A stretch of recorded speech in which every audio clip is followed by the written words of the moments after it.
Continue करेंगे fluid mechanics. और fluid mechanics का जो अपना अगला चैप्टर है वो क्या है, पाइप फ्लो। पाइप फ्लो बहुत इंपॉर्टेंट है, कहने को तो बहुत बड़ा चैप्टर होता है, बट आपके एग्जाम के लिए बहुत बहुत कम एरिया इंपॉर्टेंट होता है और उसको अपन डिस्कस करने वाले हैं। तो चैप्टर अपना क्या है, पाइप फ्लो है।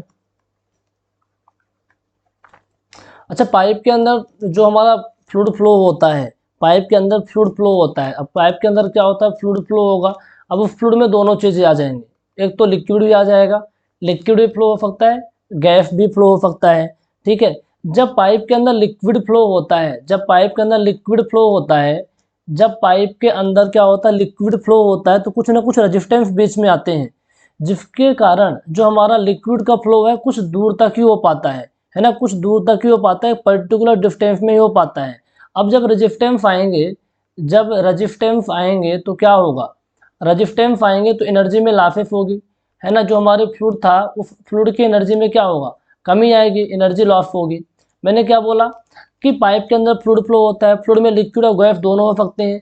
जब लिक्विड फ्लो होता है तो उसमें रेजिस्टेंस आते हैं, है ना। क्या होता है, रेजिस्टेंस आते हैं। कैसे कैसे रेजिस्टेंस आते हैं आगे हम बताएंगे। अब उस रेजिस्टेंस के कारण जो लिक्विड का फ्लो है एक पर्टिकुलर डिस्टेंस तक ही हो पाता है। अब उस रेजिस्टेंस के कारण क्या होता है, एनर्जी लॉसेस भी होती है, एनर्जी का लॉसेस भी होता है। अब अच्छा, जनरली यदि हम बात करें पाइप के बारे में, थोड़ा सा बेसिक बैकग्राउंड देखेंगे 5-10 मिनट, इसके बाद टू द पॉइंट चलेंगे, समझ में आ जाएगा तो फिर उधर या जो फार्मूले वगैरह है ना बहुत अच्छे से क्लियर हो जाएंगे। जो जनरली पाइप का जो क्रॉस सेक्शन होता है कैसा होता है, आप बताइए। जनरली जो पाइप का क्रॉस सेक्शन होता है कैसा होता है, सर्कुलर सर्कुलर होता है। अब इस सर्कुलर क्रॉस सेक्शन में मान लो फुल फ्लो हो रहा है, इस सर्कुलर क्रॉस सेक्शन का हमारा पाइप है, इस सर्कुलर क्रॉस सेक्शन का हमारा पाइप है, सर्कल नहीं बनता, आलू जैसे बन जाता है जब मैं बनाता हूँ तो। इस सर्कुलर क्रॉस सेक्शन का हमारा पाइप है, मान लो इसमें फुल फ्लो हो रहा है, इसमें फुल फ्लो हो रहा है, इस पाइप से क्या हो रहा है, फुल फ्लो हो रहा है। इस सर्कुलर क्रॉस सेक्शन का पाइप है,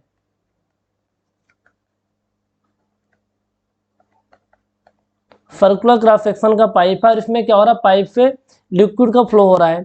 पाइप के अंदर जो फ्लो होता है ना, मान लो इसमें फुल फ्लो हो रहा है, इस पाइप के अंदर फुल फ्लो हो रहा है, इसे बोलेंगे पाइप फ्लो। क्या बोलेंगे, पाइप फ्लो।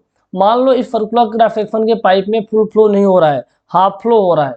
ये सर्कुलर क्रॉस सेक्शन का पाइप है और इसके अंदर जो फ्लो हो रहा है वो हाफ फ्लो हो रहा है, इस लेवल पे कुछ हो रहा है, इस लेवल पे कुछ हो रहा है। मैं कई बार बता चुका हूँ इन चीज़ों को आपको इन्वायरमेंट के अंदर।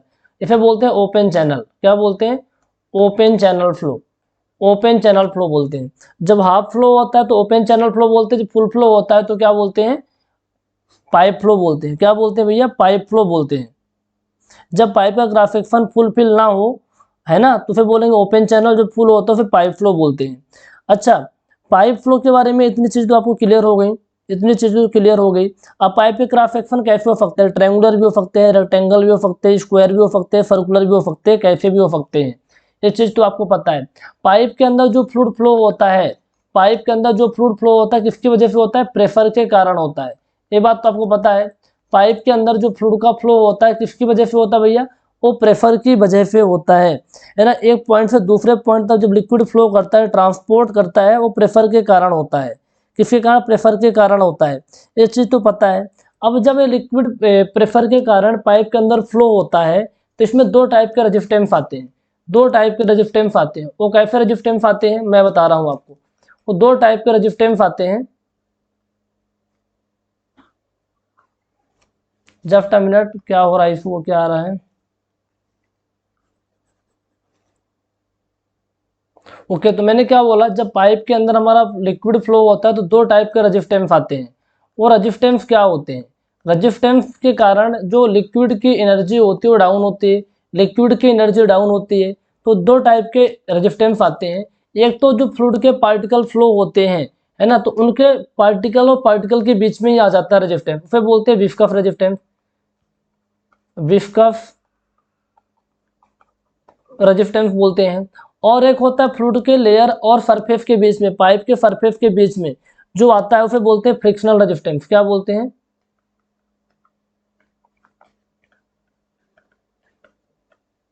फ्रिक्शनल रेजिस्टेंस बोलते हैं। यदि फ्लूइड के पार्टिकल लेयर और लेयर के बीच में आएगा, फ्लूइड के पार्टिकल और पार्टिकल के बीच में आएगा तो फिर विस्कस रेजिस्टेंस बोलते हैं। फ्लूइड के पार्टिकल और सरफेस के बीच में आ जाएगा और फिर क्या बोलेंगे, फ्रिक्शनल रेजिस्टेंस बोलते हैं। यदि इंग्लिश में कहें, resistance between the layers of the fluid, is known as viscous resistance. Resistance between the layers of fluid and surface of the pipe is known as frictional resistance. ये बात समझ में आ गई आपको? ये बात यदि आपको समझ में आ गई तो फ्रिक्शनल रेजिस्टेंस के कारण क्या होगा भैया? फ्रिक्शनल रेजिस्टेंस के कारण एनर्जी का लॉस हो रहा है। जब फ्लूइड एक सेक्शन से दूसरे सेक्शन की तरफ जाता है, ठीक है, तो वहां क्या होता है भैया? क्या है? एनर्जी का लॉसेस होता है ना। पाइप से जब फ्लूइड फ्लो होगा एक पॉइंट से दूसरे पॉइंट, मान लीजिए पाइप है, इस पाइप से फ्लूइड फ्लो हो रहा है, आपके पास दो सेक्शन है, ए आपका सेक्शन 1 1 है, ए आपका सेक्शन 2 2 है। सेक्शन 1 1 से सेक्शन 2 2 में जो फ्लूइड का फ्लो होगा वो प्रेशर के कारण होगा। अब यहाँ फ्रिक्शनल रेजिस्टेंस के कारण क्या होता है? हेड लॉस होता है। फ्रिक्शनल रेजिस्टेंस के कारण हेड लॉस होता है, ठीक है, ये चीज़ आपको पता होनी चाहिए। अब जो हेड लॉस होता है, इस हेड लॉस को कैलकुलेट करने के भी तरीके होते हैं, ठीक है, तो या फिर इसको कहते हैं, हेड लॉस को क्या बोल सकते हैं? एनर्जी लॉसेस बोलते हैं। तो एनर्जी का लॉस भी दो टाइप से अपन कंसीडर करते हैं।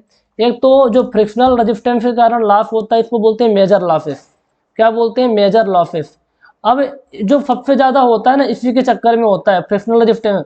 और फ्रिक्शनल रेजिस्टेंस के कारण क्या होगा?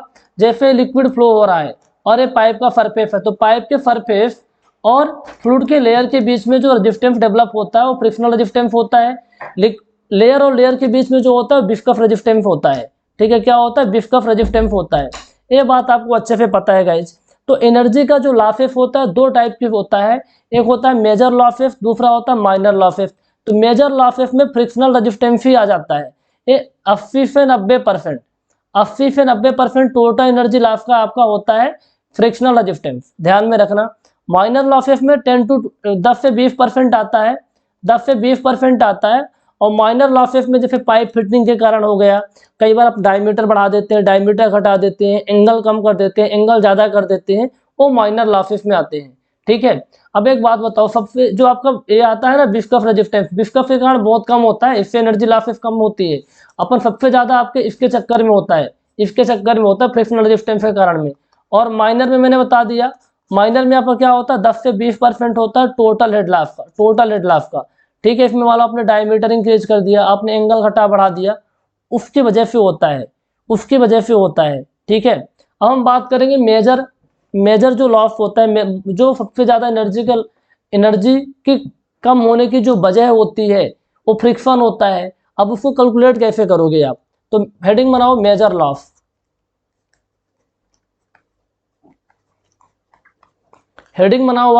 लॉस, ठीक है। अब मेजर लॉस किसकी वजह से हो रहा है? Head loss due to friction बोल सकते हैं, क्या बोलेंगे? Head loss due to friction, बोलते हैं, ठीक है भैया। अब इसको एक्सप्लेन करने के लिए दो भैया आए थे, उनका नाम क्या था? उनका नाम था डार्सी, एक का नाम था डार्सी, दूसरा का नाम था बिस्बैच, ठीक है। एक जर्मन का था भैया और एक इंग्लैंड का था, थोड़ा सा जान लो इनके बारे में। ये जो डार्सी भैया थे जर्मन के थे, ठीक है, और ये भैया कहाँ के थे? बिस्बैच वाले इंग्लैंड के थे, ठीक है। अब इनको ध्यान में रखो, क्या ध्यान में रखोगे कि जो मेजर हेड लॉस होता है फ्रिक्शन की वजह से होता है, इनको एक्सप्लेन करने के लिए डार्सी और बिस्बैच आए थे। अब इन्होंने कुछ फार्मूले दिए थे, मैं बिल्कुल भी डेरिवेशन नहीं करवाऊंगा आपको, मैं डायरेक्टली लिखवा देता हूँ। उससे पहले मैं पाइप का एक क्रॉस सेक्शन बना देता हूँ, ठीक है। ये आपका पाइप है, ये पाइप हमारा है, ठीक है, समझो आप अच्छे से। ये आपका हमारा ये पाइप है, इस पाइप ये फ्लूइड की डायरेक्शन है, ये फ्लूइड फ्लो की डायरेक्शन है, ध्यान रखना। मैं कुछ चीज़ें लिख देता हूँ ताकि आपको डाउट ना हो। ये क्या है?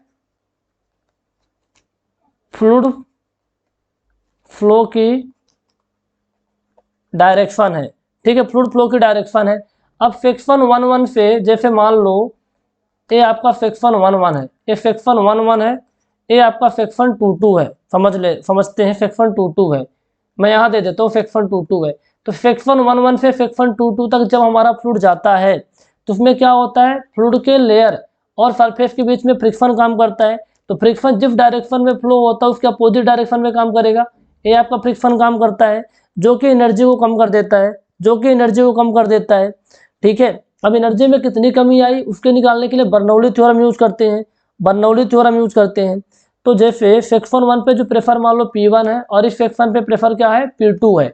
पहले P1 प्रेफर था, पहले इसके बाद क्या है P2 प्रेफर आ गया। ठीक है, अब इसको डेरिवेशन करवाने की जरूरत पड़ेगी क्या? बिल्कुल भी डेरिवेशन करवाने की जरूरत नहीं है, डायरेक्ट याद रखते हैं। तो अपन क्या लिखते हैं, सेक्शन 1 एंड सेक्शन 2 के बीच फ्रिक्शन हेड लॉस कितना हुआ, इसको कैलकुलेट करते हैं। तो मैं क्या लिख रहा हूं, friction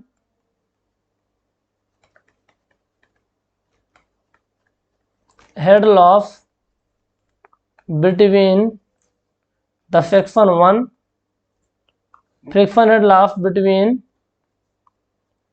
the section 1 and section 2। ठीक है, सेक्शन 1 एंड सेक्शन 2, ये क्या होता है आपका P1 minus P2 upon rho G, P1 minus P2 upon rho G equal to आपका होता है HF। और जो HF होता है, HF ही हमें लिखा है, ये क्या है आपका HF क्या है, friction head loss between the section 1 and section 2, section 1 and section 2 के बीच, है ना। ये क्या है, प्रेशर हेड डिफरेंस भी कह सकते हैं इसको, क्या बोल सकते हैं, फ्रिक्शन हेड लॉस क्या मतलब प्रेशर हेड डिफरेंस, है ना। प्रेशर की कमी, प्रेशर में कमी आ रही है, तो प्रेशर हेड में क्या डिफरेंस आया है। प्रेशर हेड डिफरेंस कैसे निकालेंगे, पीजोमीटर से निकालते हैं, वो तो आप आसानी से निकाल लोगे। ठीक है, तो HF को क्या कह सकते हैं, प्रेशर हेड डिफरेंस कह सकते हैं, pressure head difference, pressure head difference P1 minus P2 upon rho G equal to HF, P1 minus P2 upon rho G equal to HF।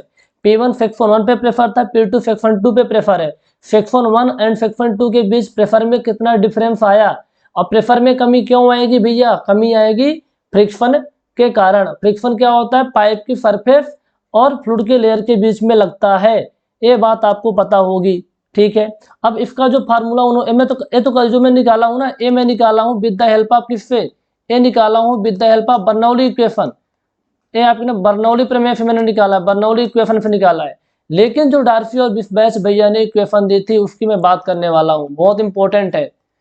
क्या उन्होंने दिया था कि जो आपका प्रेफर हेड डिफरेंस होता है HF इक्वल टू होता है, स्मॉल f है FLV square upon 2GD, 2GD बहुत इंपॉर्टेंट है। HF इक्वल टू होता है FLV स्क्वायर अपान 2GD। इस इक्वेशन को उन्होंने दिया था। अब इसमें F क्या है भैया, इसमें F जो है आपका फ्रिक्शन फैक्टर है, F क्या है आपका फ्रिक्शन फैक्टर है। L की हम बात करें तो आपका लेंथ ऑफ पाइप हो जाएगा, लेंथ ऑफ पाइप हो जाएगा, लेंथ ऑफ पाइप हो जाएगा PIP है।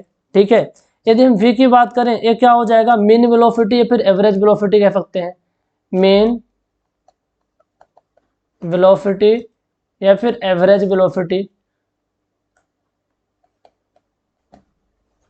Average velocity. D क्या होता है, डायमीटर ऑफ पाइप। अब जब क्वेश्चन लगाएंगे तब सारे फंडे क्लियर होंगे अच्छे से, कैसे अप्लाई करना है।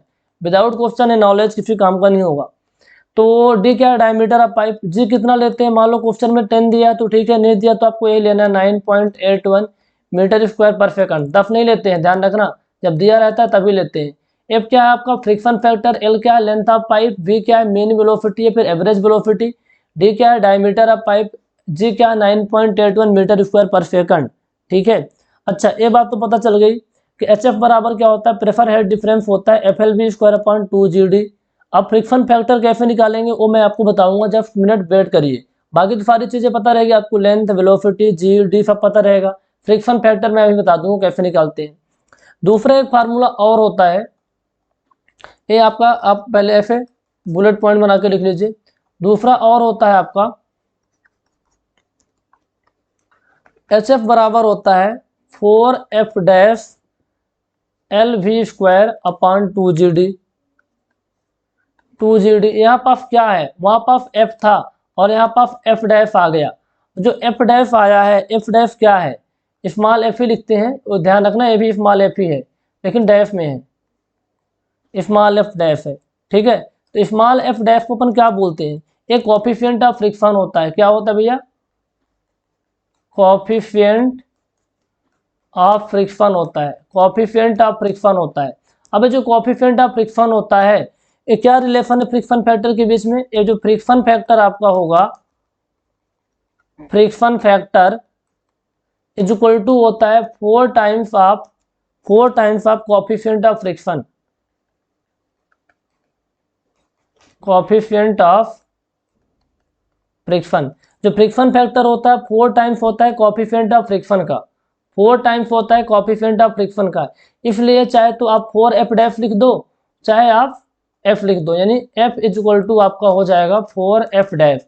चाहे तो आप फ्रिक्शन फैक्टर लिख दो, चाहे तो आप 4 टाइम्स एफ डैफ लिख दो, यानी 4 टाइम्स कोएफिशिएंट ऑफ फ्रिक्शन लिख दो। वही चीजें हैं यहाँ पर। तो देखना पड़ेगा एग्जाम में क्या दिया है। कोएफिशिएंट ऑफ फ्रिक्शन दिया तो ए वाला फार्मूला यूज करना होगा, फ्रिक्शन फैक्टर दिया तो ए वाला फार्मूला यूज करना होगा, ऊपर वाला। बहुत इंपॉर्टेंट है, रिलेशन पता होना चाहिए। पता रहेगा तभी आप अच्छे से कर पाएंगे, कोई सा भी न्यूमेरिकल आता है, थ्योरेटिकल आता है, जो भी आता है। ठीक है, अब यहाँ से एक बात पता चल रही है कि भैया आप तो सब कुछ हमें पता है, आप ये बता दो, सिंपल सा बहाने कुछ मत बनाओ, आप बता दो फ्रिक्शन फैक्टर कैसे निकालते हैं।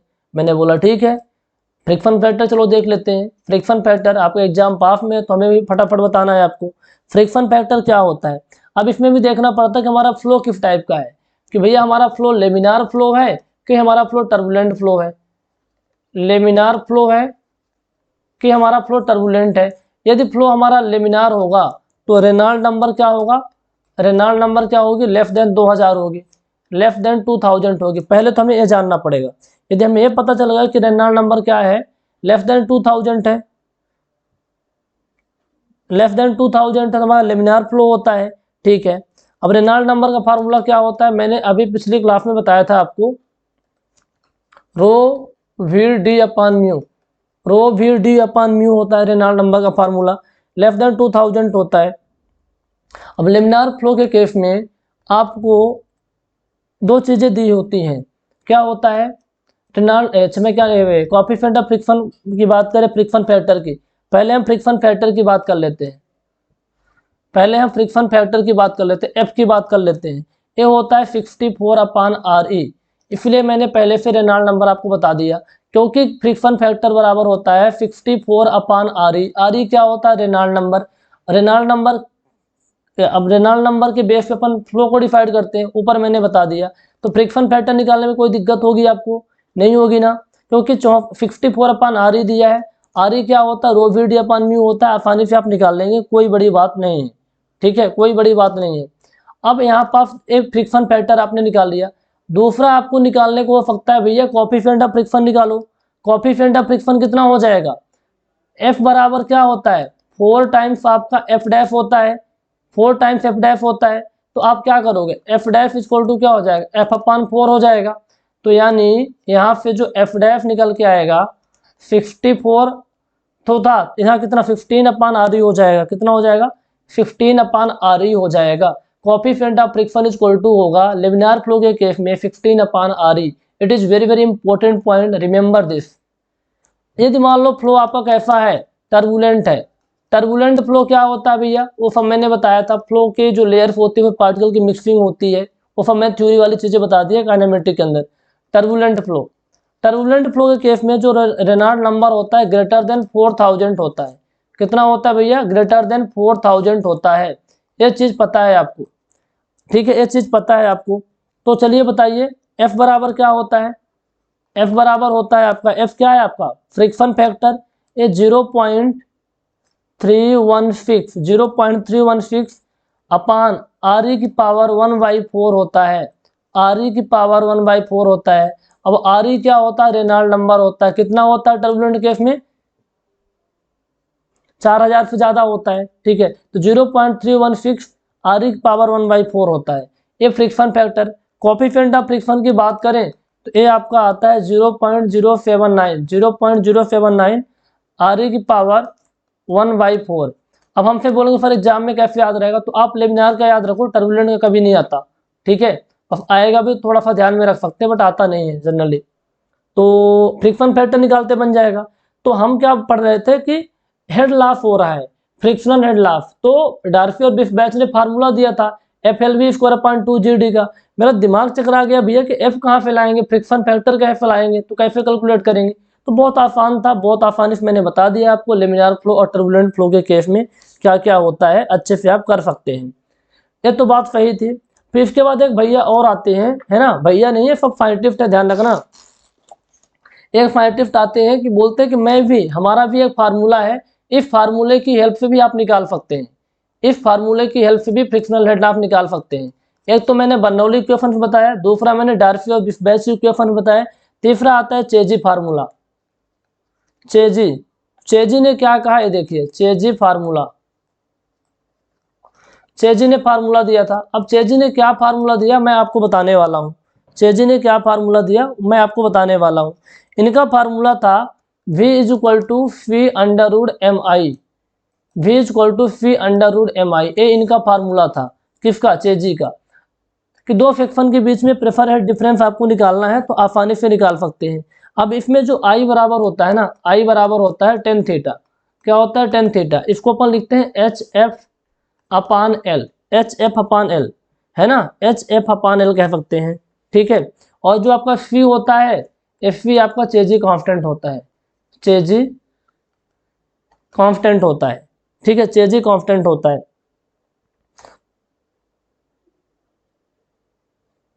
अब यहाँ पास एक प्रॉब्लम फिर से आ गई, वहां पास तो फ्रिक्शन फैक्टर का लोचा था, अब यहाँ पास एम आ गया। जो एम होता है ये क्या होता है, जो एम होता है ये क्या होता है, ये होता है हाइड्रोलिक मीन डेप्थ। एम क्या होता है भैया, इसको एम लिखते हैं, फिर कई बार डीएम भी लिख देते हैं। ये होता है आपका हाइड्रोलिक मीन डेप्थ होता है। अब इसको कैसे कैलकुलेट करते हैं, इसके भी अलग अलग कंडीशन होते हैं। पाइप फ्लो के केस में अलग होता है, ओपन चैनल फ्लो के केस में अलग होता है, ठीक है। ओपन चैनल फ्लो को अपन एक्सटर्नल फ्लो बोलते हैं, पाइप फ्लो को अपन इंटरनल फ्लो बोलते हैं। तो चलिए केस 1 लिखिए फटाफट, केस 1 लिखिए। केस 1 क्या है, pipe flow case. In case of pipe flow, in case of pipe flow, pipe flow क्या बोलते हैं अपन, इंटरनल फ्लो बोलते हैं। पाइप फ्लो को अपन क्या बोलते हैं, इंटरनल फ्लो। इसके केस में क्या होता है आपका, हाइड्रोलिक मीन डेप्थ होता है 4a अपान पी, 4a अपान पी होता है। हालांकि हाइड्रोलिक मीन डेप्थ को क्या बोलते हैं, एरिया अपान पेरीमीटर होता है। तो ए आपका होता है 4a अपान पी होता है, 4a अपान पी। ये बहुत इंपॉर्टेंट है। ए क्या है आपका, ये होता है area of flow, area of flow.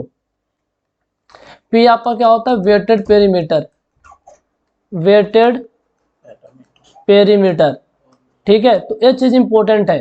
क्या हुआ कि जब चेजी ने बताया कि भैया हमारा जो इक्वेशन है इससे भी आप निकाल सकते हो फ्रिक्शन हेड लॉस, मैंने बोला ठीक है भैया। अब यहाँ पास एम आ गया, अब एम निकालने के लिए तरीका होना चाहिए, तो अलग अलग तरीके होते हैं, ठीक है, अलग अलग तरीके होते हैं।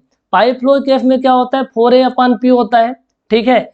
अब यहाँ पास यदि मान लो ओपन चैनल फ्लो होता, ओपन चैनल फ्लो केस में अलग होता है, वो आगे मैं बता दूंगा आपको, परेशान मत होइए। तो जैसे पाइप की बात करें तो हम पाइप बना लेते हैं एक, ठीक, हम एक पाइप बना लेते हैं। अब हमारी पाइप बहुत ही गड़बड़ बन रही है, बस आप समझने का प्रयास करिए। ये क्या होगा, इसका डायमीटर होगा, ये इसका डायमीटर होगा, तो एरिया कितना हो जाएगा आपका, पाई बाई 4 डी स्क्वायर हो जाएगा, pi by 4 D square area हो जाएगा, है ना, जिसमें फ्लो हो रहा है एरिया फ्लो यही हो जाएगा। मान लो आपसे पूछता है वेटेड पेरीमीटर, पूछता क्या है, निकालना ही पड़ेगा आपको। पी क्या हो जाएगा आपका, पाई डी हो जाएगा, पी क्या हो जाएगा आपका, पाई डी, पाई डी हो जाएगा। चलो वैल्यू पुट करो और हाइड्रोलिक मीन डेप्थ निकालो। तो डीएम क्या है आपका, 4 टाइम्स ए अपान पी है। ए क्या है आपका, एरिया फ्लो, एरिया फ्लो कितना है 4 into pi by 4 into D square, pi by 4 upon D square है, अपान पेरीमीटर कितना है, पाई डी है। इसको आप फॉलो करेंगे तो कितना निकल के आएगा, पाई आएगा ना। कैलकुलेशन सिंपल है, 4 से 4 कैंसिल हो जाएगा, पाई से पाई, डी से डी, एक डी बचेगा। तो हाइड्रोलिक मीन डेप्थ किसके बराबर आ रहा है, डी के बराबर आ रहा है, यानी फुल फ्लो हो रहा है। फुल फ्लो केस में hydraulic mean depth, depth of pipe के बराबर ही होता है ना। जितना depth of pipe in the sense यहाँ पास है डायमीटर ऑफ पाइप से, डायमीटर ऑफ पाइप से hydraulic mean depth diameter of pipe के बराबर होता है। क्योंकि हमें पता है कि पाइप के केस में जो फ्लो होता है फ्लूइड का, वो फुल होता है। जब पाइप में फुल फ्लो होता है तभी पाइप फ्लो कहते हैं, हाफ होगा तो ओपन चैनल फ्लो कहेंगे, है ना, फुल से कम होगा तो ओपन चैनल फ्लो कहते हैं।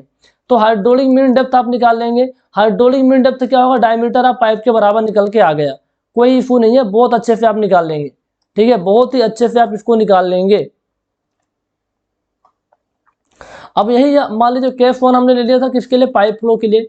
केस 2 हम ले लेते हैं ओपन चैनल के लिए, हालांकि ओपन चैनल फ्लो के बाद में देखेंगे, बट यहाँ भी देख लेते हैं, डायरेक्टली ऑब्जेक्टिव बनते हैं, इसलिए देखना बहुत इंपॉर्टेंट हो जाता है कई बार।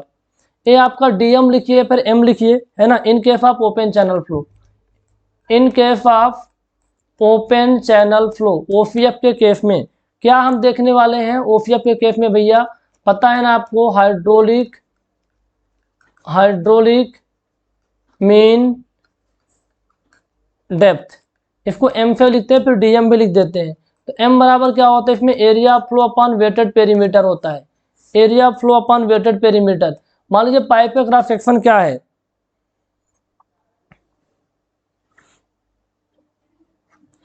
ये क्या है? Cross section area of pipe, cross section area of pipe, cross section area of pipe, ठीक है। पी क्या है? वेटेड पेरीमीटर, वेटेड पेरीमीटर, ठीक है, वेटेड पेरीमीटर बोलते हैं। अब यहाँ पर हम हालांकि सेक्शन जब दिया रहेगा तो उसके केस में अलग अलग चीजें लेंगे, बट कैलकुलेशन पर्पज के लिए पूरा पूरा ले लेते हैं अभी। तो एम बराबर क्या है? ए आ जाएगा pi by 4 D square upon P क्या हो जाएगा आपका? पाई डी हो जाएगा। इसको अपन कहेंगे तो डी बाई 4 आएगा। कितना आएगा? D by 4। It is very very important, D by 4 होता है, ये बात पता होनी चाहिए आपको, डी बाई 4 होता है, ठीक है, डी बाई 4 होता है।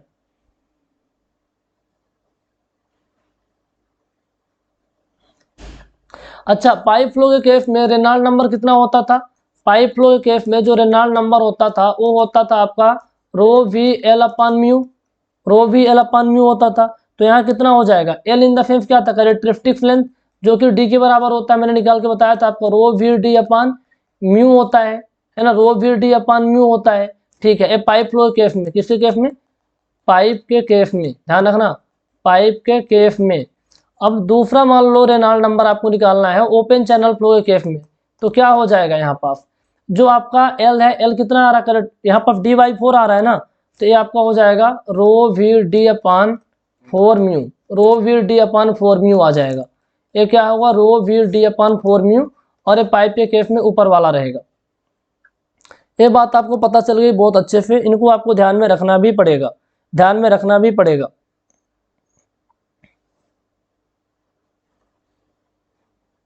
अब पता नहीं आपको डाउट आ रहा है कि नहीं आ रहा, बट जब क्लासरूम के अंदर पढ़ाते हैं तो बच्चे बोलते हैं सर इसमें डाउट आता है चेजी इक्वेशन में।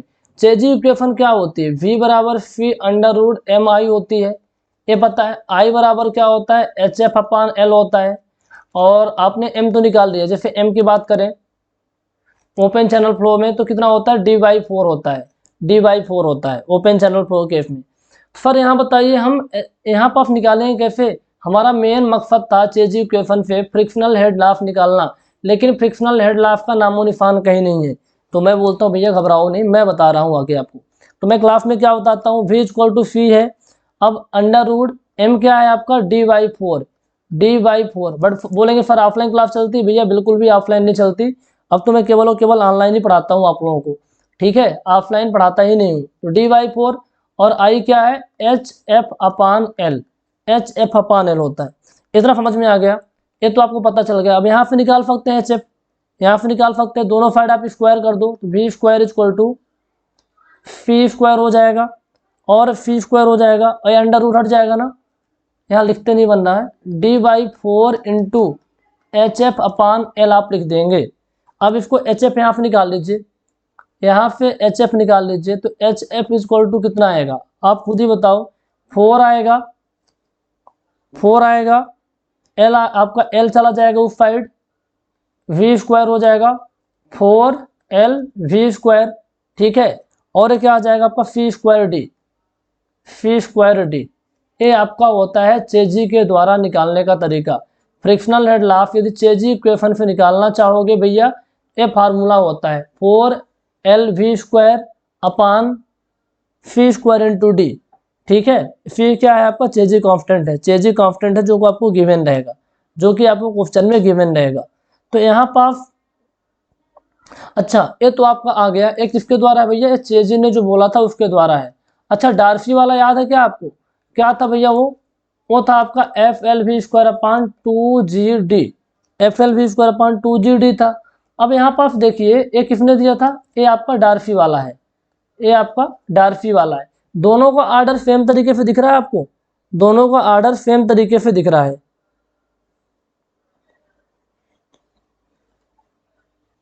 अब यहाँ पे कमाल की चीज निकालता हूँ। मान लो ऐसा होता है कि आपने फ्रिक्शनल हेड लाफ निकाला, डार्सी इक्वेशन से या चेजी इक्वेशन से, दोनों से बराबर आ गया तो यहाँ पे हम एक बहुत अच्छा फार्मूला निकाल सकते हैं। कैसे? बहुत अच्छे से, इनको डायरेक्टली याद रखना पड़ेगा एग्जाम में, ठीक है। एक पेज है बहुत अच्छे से, इनको सब लिख लीजिएगा जो इंपॉर्टेंट चीज़ मैं बता रहा हूँ। अपन क्या करने वाले हैं कि मान लो ऐसा कुछ होता है कि फ्रिक्शनल जो हेड लाफ है, फ्रिक्शनल हेड लाफ जो आपका है इक्वल है, चाहे आप डार्सी से निकालो चाहे आप चेजी इक्वेशन से निकालो। तो अपन कैसे कर सकते हैं, एक फ्रिक्शन हेड लाफ आपने निकाला मान लो डार्सी से और हमने निकाला चेजी से, हमारा और आपका दोनों का इक्वल आ रहा है, हमारा और आप दोनों का इक्वल आ रहा है। तो आप करिए, इक्वल करके देखते हैं क्या रिलेशन फिट होगा। ये आपका डार्सी का होता है F L V square upon 2GD, ठीक है, F L V square upon 2GD। ये क्या होता है 4L V square upon C square into D, यही होता है ना, यही तो होता है, आपको पता है। अच्छा, अब इसको आप फॉलो करिए, आप यहाँ पे देखिए इसको फॉलो कर सकते हैं। कैसे फॉलो करेंगे, ये आपका डी से डी कैंसिल हो जाएगा, डी से डी कैंसिल हो जाएगा, इस वी स्क्वायर से वी स्क्वायर कैंसिल हो जाएगा, एल से एल कैंसिल हो जाएगा, है ना। और बचेगा क्या, अब ये सी स्क्वायर इक्वल टू कितना बचेगा, सी स्क्वायर इक्वल टू कितना होगा, ये 2G है उधर चला जाएगा तो 8G हो जाएगा, 8G अपान एफ बचेगा लगता है, हाँ 8G अपान एफ बचेगा। तो यहाँ से आप निकाल सकते हैं C is equal to under root 8G upon F, 8G upon F. ये फार्मूला बहुत ज़्यादा इंपॉर्टेंट होता है, ठीक है, ए वाला फार्मूला इसको ध्यान में रखना होता है, it is very very important. Phi is equal to होता है under root 8G upon F. आप यहाँ पे चेजी कांस्टेंट भी निकाल सकते हैं, तो एग्जाम में आपको गिवन नहीं है तो, है ना, एग्जाम में गिवन नहीं है, एक छोटा सा न्यूमेरिकल आ गया मतलब 25 से 30 सेकंड 2 मिनट में फॉलो करने का, तो आप आसानी से निकाल सकते हैं। या फिर रिलेशन पूछ देगा, यहाँ पे कुछ ना कुछ पूछ ही देता है, इसलिए देखो अब बोलेंगे सर आप एक बड़े बड़े फार्मूले लिखवा रहे हैं, क्यों लिखवा रहे हैं, MP सब इंजीनियर एग्जाम में तो आता ही नहीं है। भैया आता नहीं है, हमें पता है, कई बहुत कम रेयर चांस में आता है, लेकिन यहाँ से आपके थ्योरेटिकल कॉन्सेप्ट क्लियर हो जाते हैं। जैसे नॉच एंड वियर में जो फार्मूला आपने पढ़ा है 8/15 C D under root 10 theta by, क्या होता है 8/15 C D 10 theta by 2 under root 2G H5/2 होता है ट्रायंगुलर केस में डिस्चार्ज निकालने का। लेकिन वहां से डायरेक्टली फार्मूला ना पूछे, लेकिन Q और H के बीच का रिलेशन पूछ देता है कि जो हमारा डिस्चार्ज है किसके क्या प्रोपोर्शनल है, वैसे ही यहाँ क्वेश्चन बनेंगे, इसलिए मैं लिखवा रहा हूँ, ठीक है। मेरे को कोई पागल कुत्ता नहीं काट रखा है कि मैं लिखवाता रहूँ, बहुत इंपॉर्टेंट चीजें हैं, ठीक है। तो अभी तक मैंने क्या फार्मूला आपको लिखवाया ऊपर से देख लेते हैं फटाफट, 1 मिनट। एक तो डार्सी एंड बिफ बैच वाला फार्मूला, लेमिनार और टर्बुलेंट का क्या केसेस होते हैं वो सब चीज़ें मैंने बता दी। बर्नौली इक्वेशन से कैसे कैलकुलेट करेंगे, लेमिनार फ्लो, फिर आपका डार्सी बिफ बैच इक्वेशन कैसे कैलकुलेट करेंगे, एफ कैसे कैलकुलेट करेंगे, चेजी इक्वेशन क्या होती है, इनको टू दी पॉइंट आप लिख के याद कर लो। तो हम हेड लाफ की बात कर रहे हैं, तो मेजर हेड लाफ के बारे में हमने पढ़ लिया कि मेजर हेड लाफ कैसे किसकी वजह से, तो फ्रिक्शन की वजह से होता है, तो चीज़ें मैंने कैलकुलेट कर ली, सीख ली। अब हम बात करेंगे माइनर लॉसेस की कौन कौन सी रीजन है, ये भी टॉपिक बहुत इंपॉर्टेंट है, ठीक है, अच्छे से देख लेते हैं। माइनर लॉसेस, माइनर लॉसेस किसकी वजह से होते हैं, यदि एक शब्द में कहें तो due to pipe fitting, due to pipe fitting.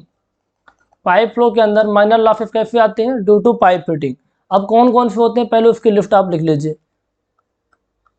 Head loss due to, head loss due to sudden enlargement,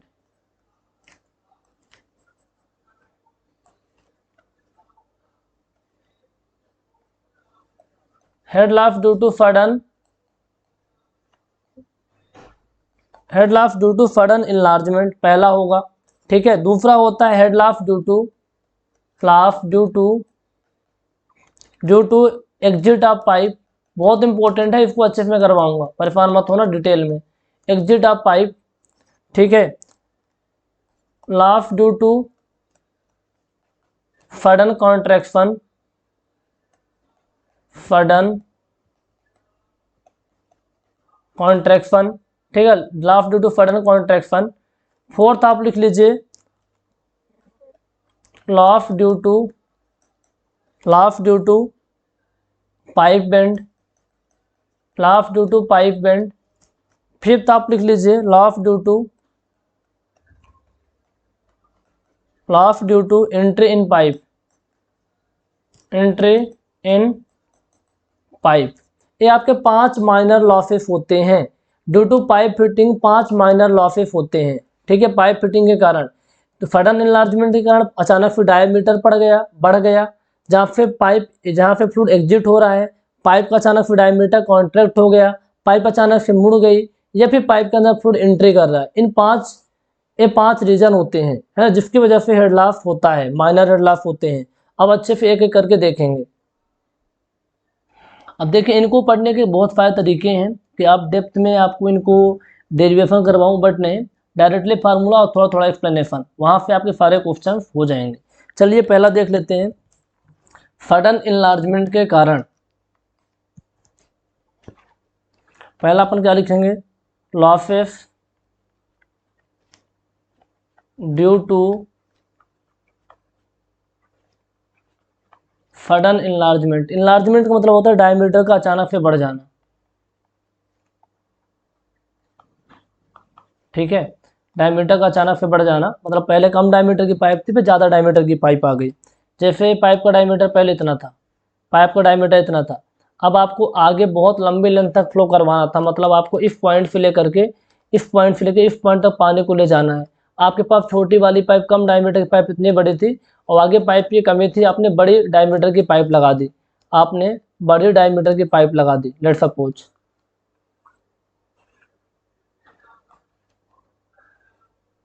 आपने बड़े डायमीटर की पाइप लगा दी, तो क्या किस तरीके का हेड लॉस होता है, ठीक है। ये आपका सेक्शन 1-1 है, ठीक है, और ये आपका सेक्शन 2-2 है। अब 2-2 वह सेक्शन है जहाँ पूरा का पूरा फ्लूइड पहले सेक्शन 1-1 से सेक्शन 2-2 में डेवलप हो चुका है। इसमें वेलोसिटी क्या होगी, V1 होगी, इसमें वेलोसिटी क्या होगी, V2 होगी, इसमें सेक्शनल एरिया A1 होगा, इसमें सेक्शनल एरिया A2 होगा। ये चीज़ें होती है ना, सेक्शनल एरिया A2 होगा। तो फार्मूला डायरेक्टली क्या बनता है उसको आपको ध्यान में रखना होगा, ठीक है। क्या होता है भैया, मैं यहाँ लिख देता हूँ अच्छे से। हेड लॉस होता है आपका, हेड लॉस इक्वल टू होता है V1 माइनस V2 का whole square, V1 minus V2 का whole square upon 2G। It is very very important, V1 minus V2 का होल स्क्वायर अपॉन 2G। ये फार्मूला आपको ध्यान में रखना है, V1 माइनस V2 का whole square upon 2G। Sudden enlargement के कारण जो हेड लॉस होता है वो चीज़ें हैं। तो हम क्या बात कर रहे थे गाइज कि सडन इनलार्जमेंट के कारण जो हेड लॉस होता है उसको कैसे आप निकालेंगे। देखिए, अचानक से क्या हुआ, डायमीटर जब पाइप का बढ़ जाता है तो इसको आप निकालेंगे, V1 माइनस V2 का होल स्क्वायर अपॉन 2G होता है, वेरी इंपॉर्टेंट होता है। एक क्या है, head loss due to sudden enlargement. Enlargement मतलब डायमीटर का अचानक से बढ़ जाना। अब इसका एक दूसरा फार्मूला होता है, कई बार तो एग्जाम में ये वाला दे देता है, कई बार दूसरे टाइप का फार्मूला भी देता है।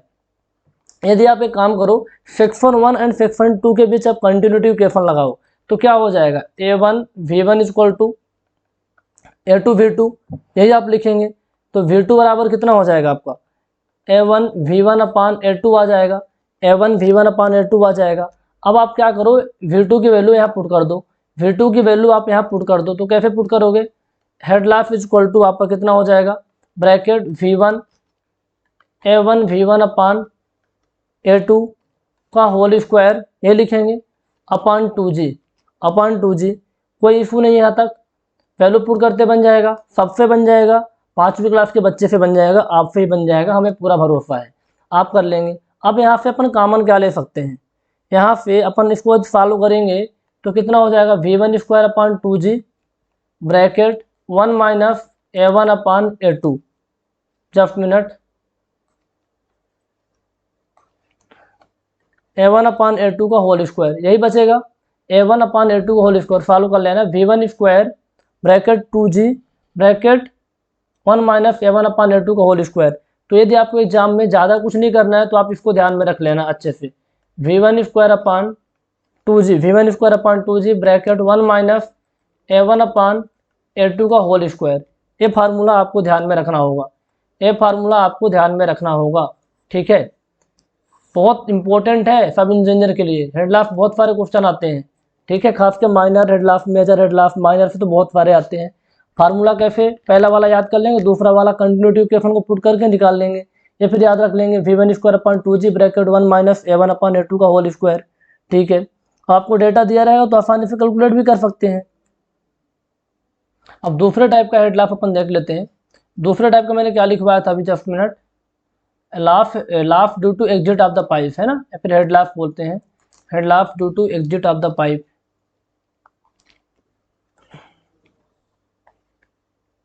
Laugh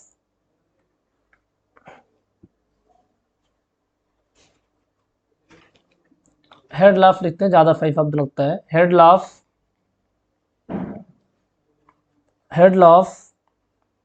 due to exit of the pipe.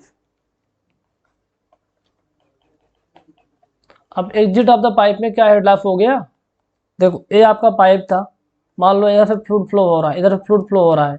अब ये फ्लूइड क्या है, ये फ्लूइड इस तरीके से जाएगा, इस तरीके से गिरेगा, इस तरीके से फ्लूइड गिरेगा, तो गिरने दो, क्या इशू है। लेकिन यहाँ पर क्या है कि फ्लूइड पहले एक लिमिटेड एरिया में था, फ्लूइड इस सेक्शन 1 पे एक लिमिटेड एरिया पे था, लेकिन मान लो इस सेक्शन 2 है, सेक्शन 2 में फ्लूइड को इनफाइनाइट एरिया मिल रहा है, इनफाइनाइट एरिया मिल रहा है। A1 तो कुछ एरिया है, लेकिन जो आपका A2 एरिया मिल रहा है इसको इनफाइनाइट एरिया मिल रहा है। सडन एक्सपांसन का ही केस बन सकता है, सडन एक्सपांसन ही इसको कहेंगे। अब यहाँ पर आप देखो, इसमें क्या पहले लिमिटेड एरिया था, अचानक से बहुत ज़्यादा एरिया मिल रहा है, लेकिन जो एरिया मिल रहा है इनफाइनाइट है, अनंत है, इनफाइनाइट एरिया है। तो इसका भी कुछ ऐसे केस मान सकते हैं अपन कि अचानक से डायमीटर बढ़ गया, लेकिन जो डायमीटर बढ़ा यहाँ पर जो आपका सेक्शन 1 होगा, यहाँ A1 एरिया होगा, लेकिन जो आपका सेक्शन 2 अपन लेंगे, इसमें जो आपको एरिया मिला है वो क्या है, आपका इनफाइनाइट है। अब इनफाइनाइट है, फार्मूला हमने पढ़ रखी है, फार्मूला हमने क्या पढ़ रखा है, क्या फार्मूला होता है हेड लाफ का, सडन इनलार्जमेंट का, HL बराबर होता है v1 square upon 2g, v1 square upon 2g bracket 1 minus A1 upon A2 का होल स्क्वायर। यही तो मैंने निकाला अभी, हाँ यही तो फार्मूला होता है। अब किसी चीज़ को यदि इनफाइनाइट से आप डिवाइड करोगे, मान लो कोई x वैल्यू है, आप उसको इनफाइनाइट से डिवाइड करते हो, इनफाइनाइट से, तो क्या 0 आता है। 5 को इनफाइनाइट, किसी भी चीज़ को इनफाइनाइट से डिवाइड करेंगे तो 0 आएगा। तो अब यहाँ पर आप देखो, यदि आप A2 की वैल्यू इनफाइनाइट रख दोगे तो 0 हो जाएगा पूरा का पूरा टर्म, ए वाला पूरा का पूरा टर्म 0 हो जाएगा। मतलब head loss equal to v1 square upon 2g 1 minus 0 का होल स्क्वायर आ जाएगा, 1 माइनस 0 का whole square. In the sense आपका क्या आएगा, HL is equal to v1 square upon 2g, HL equal to v1 square upon 2g। थोड़ा सा logic पता रहेगा तो एग्जाम में आप कर ले जाओगे कि भैया अचानक से जब एग्जिट हो रहा है फ्लूइड तो हमारा अचानक से इनफाइनाइट एरिया मिल रहा है, यानी A2 अपन इनफाइनाइट हो जाएगा, A2 की वैल्यू इनफाइनाइट लिखेंगे तो वाला टर्म 0 हो जाएगा, है ना, यहाँ तक 0 हो जाएगा, तो v1 स्क्वायर अपॉन 2g निकल के आएगा। ये क्या है आपका head laugh at the exit of the pipe, at the exit of the pipe, important है। ठीक है, अब तीसरा केस क्या था, तीसरा क्या रीजन था, तीसरे वालों को देख लेते हैं, जस्ट मिनट, थोड़ा थोड़ा समझ के करना बहुत जरूरी है, नहीं तो लास्ट में कैसे याद रहेगा। Last due to sudden contraction, अचानक से डायमीटर कम हो गया।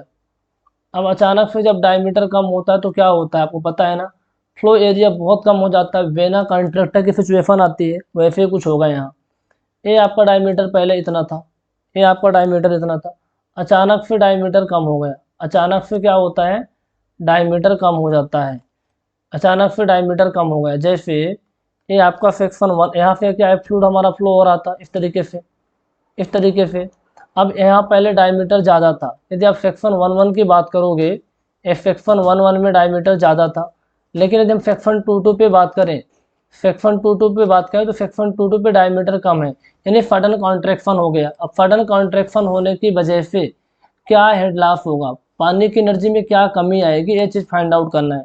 जैसे आपने दो चीज़ें निकाल ली तो यहाँ से पता तो थोड़ा थोड़ा आइडिया लग गया होगा कि सडन इनलार्जमेंट, अचानक से डायमीटर बढ़ता है, तो दो मैंने फार्मूला लिखवा दिए। ठीक है, अब एग्जिट ऑफ द पाइप में भी सेम चीज़ें हो रही थी ना, इनफाइनाइट एरिया अचानक से मिल रहा था, अब यहाँ पर क्या हो रहा है, सडन कॉन्ट्रैक्शन की सिचुएशन होती है। अच्छा एक पॉइंट मैंने लिखवाया था वेना कॉन्ट्रैक्टा, ये क्या होता है, वेना कॉन्ट्रैक्टा, ये फ्लो मेजरमेंट वाला टॉपिक में था। ये क्या होता है vena contracta, where flow area is minimum, where flow area is minimum, जहाँ फ्लो एरिया मिनिमम होती है उस पॉइंट पर क्या बोलते हैं, वेना कॉन्ट्रैक्टा बोलते हैं। अब यहाँ पर फ्लो एरिया सबसे मिनिमम कहाँ होगी, फ्लो एरिया सबसे मिनिमम कहाँ होगी, आप ये बताओ। जैसे वेंचुरी मीटर वहाँ पास आया था, वेंचुरी मीटर में नहीं आया था, ऑर्फिस मीटर में सिचुएशन आई थी। ऑर्फिस मीटर में कुछ ऐसे सिचुएशन आई थी ना, कैसे आया था ऑर्फिस मीटर में, कुछ इस तरीके से। मतलब यहाँ पास 2 पॉइंट हमने लिया था, एक सी पॉइंट लिया था और ये हमने एक 2 पॉइंट लिया था, और पॉइंट 1 हमने बाहर कुछ लिया था। इस तरीके से करके मैंने वहाँ समझाया था आपको। सेम चीज़ें यहाँ पास होगी, सेम चीज़ें यहाँ पास होगी कि मान लो कुछ इस तरीके से मान लो फ्लो अपना हो रहा है, कुछ इस तरीके से वेरी कर रहा है।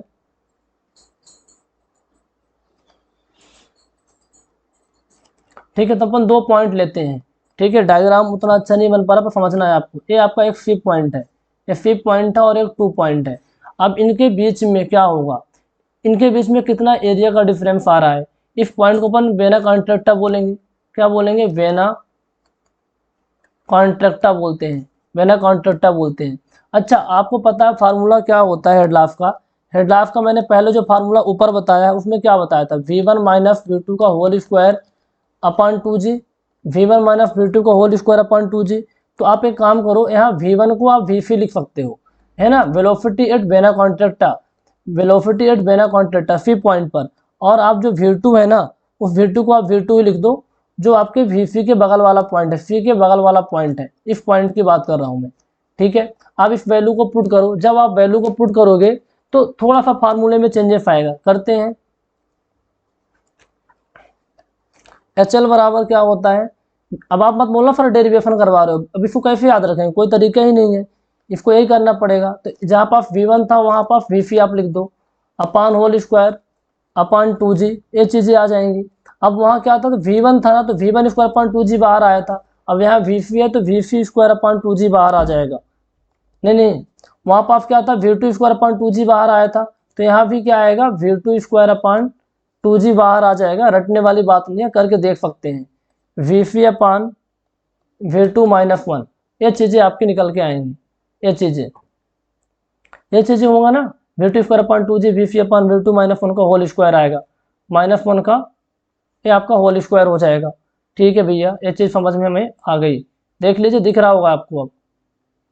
ठीक है, अब यहाँ पर अपन लिख सकते हैं head loss is equal to, head loss किसके क्या आ रहा है आपका, V2 square upon 2G, V2 square upon 2G, Vc upon V2 minus 1 का होल स्क्वायर, ये आपका होता है, ये आपका होता है। ठीक है, अब इसमें थोड़ा सा और फार्मूले को मॉडिफाई करना है, फार्मूले को मॉडिफाई करना है तो और अच्छे से आप मॉडिफाई कर सकते हैं। C और 2 के बीच में, पॉइंट C और पॉइंट 2 के बीच में जहाँ एरिया सबसे कम है, जहाँ एरिया सबसे कम है और थोड़ा सा यहाँ पास एरिया ज़्यादा है, उन दोनों के बीच कंटिन्यूटी इक्वेशन लगा लेते हैं, कंटिन्यूटी इक्वेशन लगा लेते हैं, कंटिन्यूटी इक्वेशन लगा लेते हैं। सडनली कॉन्ट्रैक्शन हुआ ना, सडनली कॉन्ट्रैक्शन हुआ, सडनली कॉन्ट्रैक्शन के बाद थोड़ा थोड़ा एरिया बढ़ना शुरू हो गया, एरिया बढ़ना शुरू हो रहा है ना, 2 पॉइंट पे एरिया ज़्यादा है। देखो आप क्या करो, कंटिन्यूटी इक्वेशन अप्लाई कर दो। कंटिन्यूटी इक्वेशन किसके किसके बीच में लगाओगे, एक तो आपका सेक्शन सी है, सेक्शन सी एंड सेक्शन 2 के बीच में लगा दो, तो क्या होगा आपका, AC, साफ साफ लिख देता हूँ, रुको,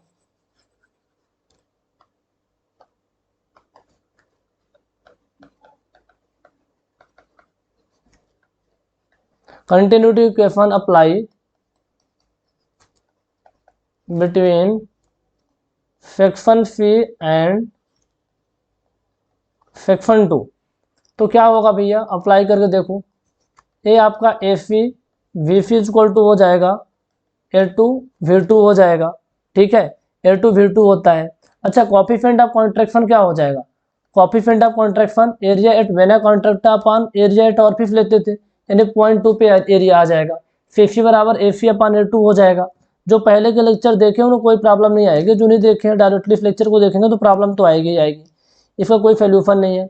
इसको अपन किस तरीके से थोड़ा मॉडिफाई कर सकते हैं, वी फी अपन क्या लिख सकते हैं, V phi upon V two लिख सकते हैं is equal to A two upon V phi लिख सकते हैं, ए टू अपन वी फी लिख सकते हैं, ए टू अपन वी फी लिख सकते हैं इज इक्वल टू क्या लिख सकते हैं, ए टू अपन वी फी जब है तो ए टू अपन वी फी का मान क्या है, आप देखो A two upon A phi upon V two का मान कितना है, वी फी है।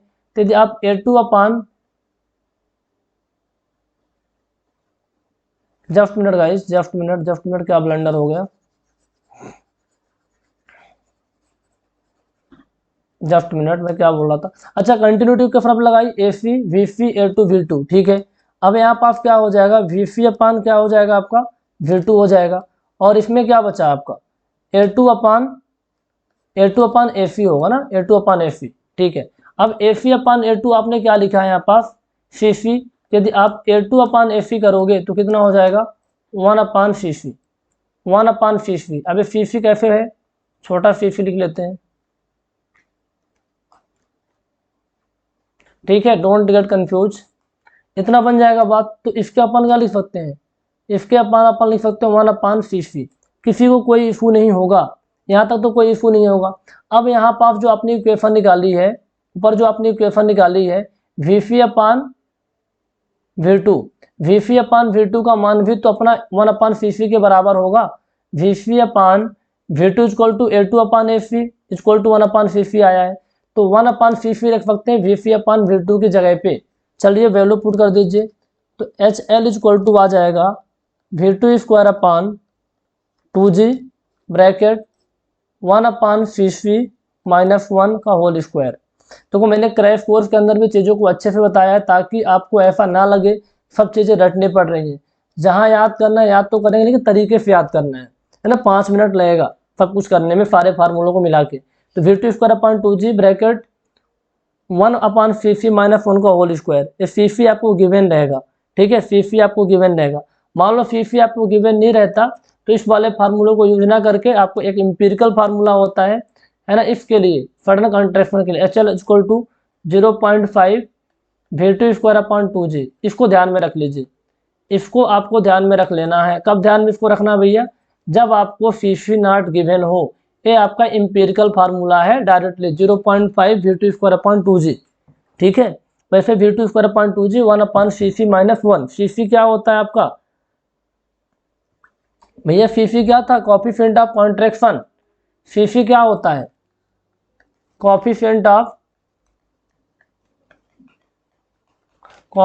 Of contraction, coefficient of contraction. C phi क्या होता है भैया, सी फी आपका होता है area at vena contracta, area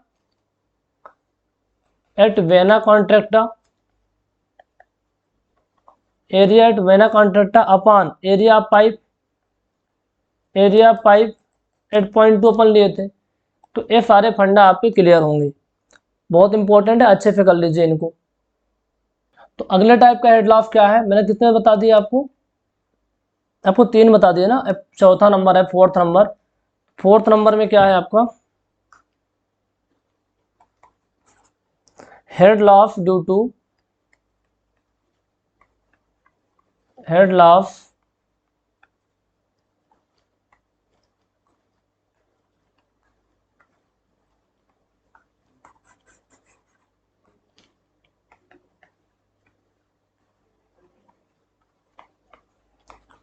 head loss due to entry in pipe, fluid किसी टैंक में भरा हुआ है और पाइप में एंट्री ले रहा है, फ्लूइड किसी टैंक में भरा हुआ है और पाइप में एंट्री कर रहा है। जैसे टैंक था, इस टैंक में फ्लूइड क्या भरा हुआ था, इस टैंक में क्या था फ्लूइड भरा हुआ था। अब इस फ्लूइड जो है ना किसी पाइप में एंट्री करने वाला है, फ्लूइड किसी पाइप में एंट्री करने वाला है, ठीक है। तो अब क्या होगा फ्लूइड को क्या, अब यहाँ पास क्या हुआ, ये आपने पाइप लगा दी, लेट सपोज ये आपने पाइप लगा दी, फ्लूइड इस लेवल तक भरा है, फ्लूइड इस टैंक में इस लेवल तक भरा हुआ है। तो जब फ्लूइड भरा हुआ था तो इसकी वेलोसिटी क्या होगी, मान लो 0.1 है, तो 0.1 पर जब वेलोसिटी क्या होगी 0 होगी। अब आपने क्या किया, इसको फ्लूइड को एक छोटी सी पाइप से लेके जा रहे हैं, है ना। तो फ्लूइड क्या है, फ्लूइड एक बहुत बड़े एरिया में था और बहुत छोटे एरिया में जा रहा है, फ्लूइड बहुत बड़े एरिया में था, अब ये छोटी सी पाइप की सहायता से फ्लूइड जाएगा तो सडन कंट्रैक्शन वाली सिचुएशन हो गई ना। कौन सी सिचुएशन हो जाएगी यहाँ, सडन सडन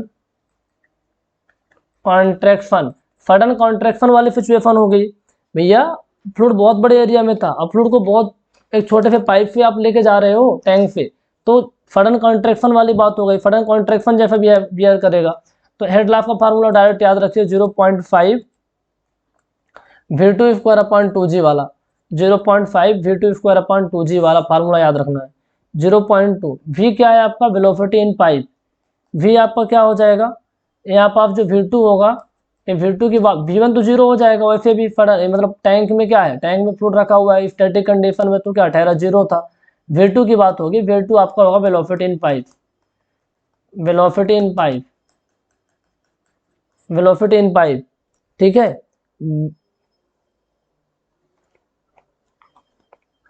और हमने जो V1 पॉइंट लिया है ना, वैसे ही फ्री सरफेस में लिया है, तो फ्री सरफेस में क्या होगा, V1 0 ही होगा।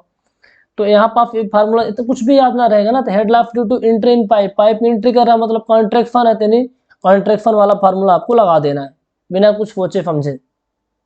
और लास्ट वन हमारा क्या बचा है ना, this is the last head law but not least, बहुत इंपॉर्टेंट है, क्वेश्चन बनते हैं कॉन्सेप्चुअल टाइप से, है ना, बच्चे इनमें गलती कर देते हैं। तो देखो क्या है अपना, head loss due to pipe bend, head law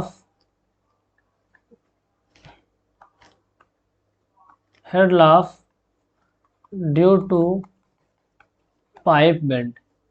pipe bend का कारण कैसे हेड लॉस होता है, बहुत सिंपल है। क्या होता है, HL बराबर होता है आपका KV square upon 2G, KV square upon 2G। HL बराबर क्या होता है, head loss due to pipe bend KV square upon 2G। अब जो V होता है वेलोसिटी ऑफ फ्लो होता है, क्या होता है, वेलोसिटी ऑफ फ्लो होता है, वेलोसिटी ऑफ फ्लो। यदि हम K की बात करें, ये क्या होता है, K क्या होता है, कोएफिशिएंट ऑफ बेंड बोलते हैं, कोएफिशिएंट ऑफ बेंड। और कोएफिशिएंट ऑफ बेंड अलग अलग चीज़ों पर वेरी करता है, अलग अलग चीज़ों पर डिपेंड करता है। किस पर डिपेंड करता है, के डिपेंड्स ऑन, के डिपेंड्स ऑन, वो तीन चीज़ें हैं जिस पर वो डिपेंड करता है। पहला तो डिपेंड करता है वो डायमीटर ऑफ पाइप पर, डायमीटर ऑफ पाइप पर डिपेंड करता है। दूसरा वो डिपेंड करता है आपका एंगल ऑफ बेंड पर डिपेंड करता है, एंगल ऑफ बेंड पर डिपेंड करता है। तीसरा वो डिपेंड करता है रेडियस ऑफ कर्वेचर पर, रेडियस ऑफ कर्वेचर पर डिपेंड करता है। यदि हम बात करें डायमीटर ऑफ पाइप की, डायमीटर ऑफ पाइप की हम KF1 लेते हैं, KF1 अपन लेते हैं डायमीटर ऑफ पाइप वाला। डायमीटर ऑफ पाइप पर किस तरीके से डिपेंड करता है, कोएफिशिएंट ऑफ बेंड, फार्मूला तो वही है KV स्क्वायर अपॉन 2G। अब K की वैल्यू निकालना है। मान लो पाइप का डायमीटर कुछ इस तरीके का, मान लो ये आपको इसमें फ्लो हो रहा है, इसका डायमीटर D1 है, और एक ऐसी पाइप है जिसका डायमीटर ये है D2 है, तो D2 is greater than D1 है। जो D2 क्या है आपका, D1 से ज़्यादा है ना, D2 D1 से ज़्यादा होता है। तो अब फ्लूइड क्या है, बड़े वाली पाइप में आसानी से चला जाएगा, बड़े वाली पाइप में फ्लूइड को जाने में थोड़ी कोई दिक्कत होगी, बड़े वाले पाइप में फ्लूइड क्या बड़े आसानी से चला जाता है। जब बहुत आसानी से चला जाएगा तो हेड लॉस बहुत कम होता है, बट हेड लॉस कम होता है, तो यहाँ पे एक लॉजिक निकल के आया कि डायमीटर मान लो ज़्यादा है, डायमीटर ज़्यादा है तो फ्लूइड आसानी से चला जाएगा, डायमीटर ज़्यादा होगा तो हेड लॉस कम होगा, हेड लॉस कम होगा यानी कोएफिशिएंट ऑफ जो बेंड है उसकी वैल्यू कम होगी, बहुत इंपॉर्टेंट है। बड़े वाले डायमीटर में फ्लूइड आसानी से चला जाता है तो हेड लॉस कम होगा, जब हेड लॉस कम होगा तो कोएफिशिएंट ऑफ बेंड कम होगा, कोएफिशिएंट ऑफ बेंड कम होगा, तो D is directly proportional to inversely proportional to 1 upon K, D is inversely proportional to 1 upon K। K की वैल्यू डायमीटर मान लो ज़्यादा तो K आपका कम, डायमीटर कम तो K ज़्यादा, डायमीटर कम तो K ज़्यादा, ये बहुत इंपॉर्टेंट है, ऐसे इसको ध्यान में रखना पड़ेगा आपको, है ना, ये आपका ऐसे होता है। तो ये डायरेक्टली प्रोपोर्शनल होता है, K डायरेक्टली नहीं इनवर्सली प्रोपोर्शनल होता है, डायमीटर ज़्यादा तो फ्लूइड आसानी से चला जाएगा तो हेड लॉस कम होगा यानी K की वैल्यू कम होगी, तो diameter of pipe is inversely proportional to coefficient of bend. दूसरा आपको KF2 लेना है, KF2 में क्या होता है, KF2 अपन क्या बोल सकते हैं, अपन KF2 में दो तीन रीजन लिए ना, एंगल ऑफ बेंड बोल देंगे, क्या बोलेंगे, एंगल ऑफ बेंड के, एंगल ऑफ बेंड पे कैसे डिपेंड करता है भैया, है ना, कि हमारा पाइप किस एंगल से बेंड हुई है, ये बहुत मैटर करता है। ये आपका जो थीटा होता है ना डायरेक्टली प्रोपोर्शनल होता है यहाँ के।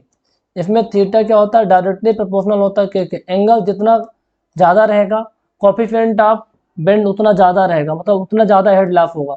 जैसे हमारी पाइप इस तरीके से थी और आपने डायरेक्टली इस तरीके से मोड़ दिया, आपने इस तरीके से मोड़ दिया, तो क्या होगा यहाँ पास एंगल सीधे देखो 90 डिग्री एंगल बन रहा है, 90 डिग्री एंगल बन रहा है। तो जितना ज़्यादा एंगल होगा कोएफिशिएंट ऑफ बेंड उतना ही ज़्यादा होगा, यानी एंगल ऑफ बेंड ज़्यादा। तो क्या होगा भैया, के की वैल्यू क्या होगी,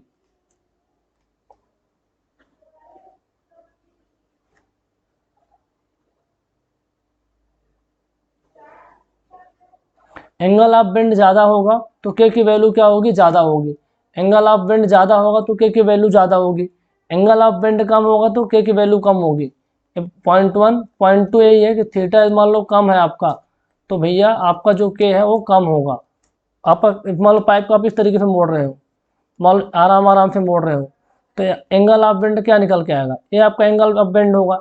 एंगल ऑफ बेंड कम होगा तो हेड लाफ कम होगा, हेड लाफ कम होगा तो कोएफिशिएंट ऑफ बेंड की वैल्यू कम आएगी। ये इंपॉर्टेंट है। तो मैंने केफ 2 भी बता दिया।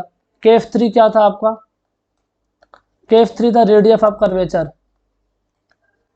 रेडियस ऑफ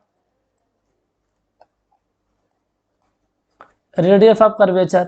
अब रेडियस ऑफ कर्वेचर पे कैसे डिपेंड करता है, ये आपका होता है R is inversely proportional to 1/k। ये इंपॉर्टेंट है, इसको ध्यान में रखना। R is radius of curvature is inversely proportional to होता है ना, यानी आपका जो आर है इनवर्सली प्रोपोर्शनल होता है 1/k के, 1/k के। यदि आपका रेडियस ऑफ कर्वेचर कम होगा तो के की वैल्यू ज़्यादा होगी, रेडियस ऑफ कर्वेचर ज़्यादा होगा तो के की वैल्यू कम होगी, के की वैल्यू क्या होगी, कम होगी। तो बस ये चीज़ें हैं इसके अंदर, और क्या है।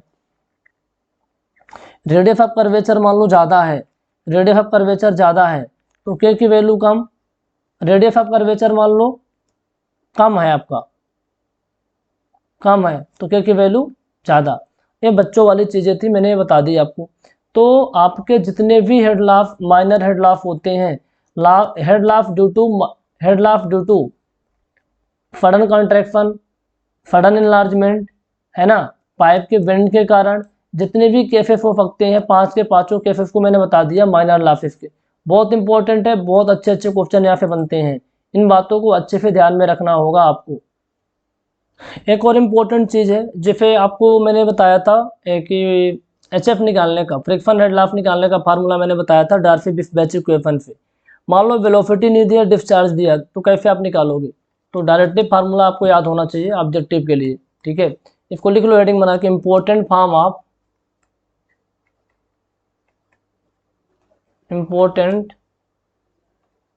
ऑफ फ्रिक्शन हेड लाफ,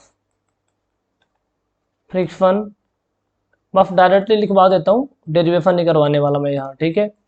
तो ये आपका क्या हो जाएगा, HF इक्वल टू होता है 8FL Q square, 8FL Q square. F क्या है, फ्रिक्शन फैक्टर, ध्यान रखना, कोएफिशिएंट ऑफ फ्रिक्शन है, फ्रिक्शन फैक्टर है।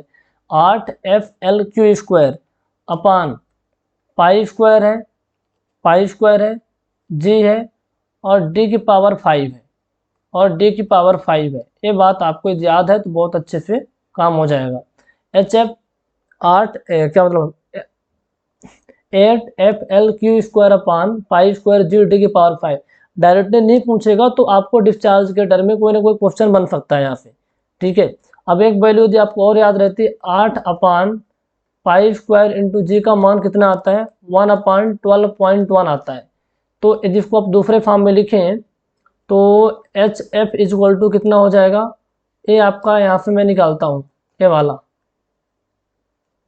वाला इसकी वैल्यू पुट कर रहा हूँ, तो ऊपर क्या बचेगा आपका, ऊपर आपका बचेगा FL Q square upon 12.1 D की पावर 5, डी की पावर 5 है, ध्यान रखना, ये जस्ट मिनट, ये क्या है, डी की पावर 5 है, डोंट गेट कंफ्यूज गाइज।